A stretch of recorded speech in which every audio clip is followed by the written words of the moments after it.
Valeneja, mijera ve videoya me Marksizma Rojavayê ye ku wekî tevgereke Marksîzmê jî li cîhanê rû daye û xwediyê tesîrekî bûye.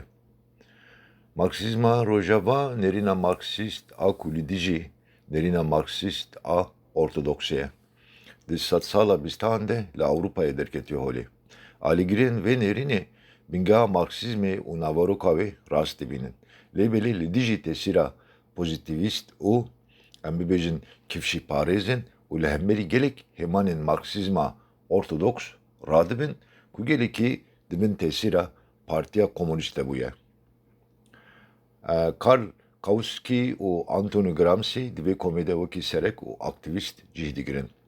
Ji hêla felsefî ve jî kesên mîna Louis Althusser, Jean-Paul Sartre û ramanwerên dibistana Frankfurtê cih digirin. Bi gotinekî din nûnerên vê nêrînê yên pêşîn em bibêjin George Lucas, Karl Skroh û Joseph Revayî ne.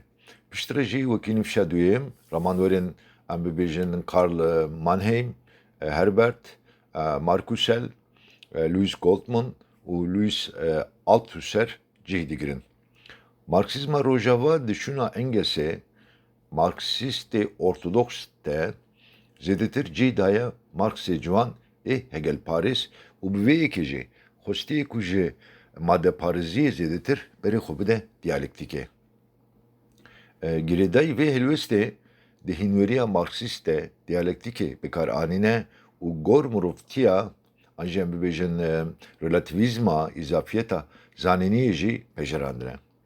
Dîsa gotine tekiliya ku di navbera zanînên me û dîroka kulturê de heye tekiliyekî diyalektîkî ye û nabe ku nêrînekê dinyayê bi temamî rast an xelet me.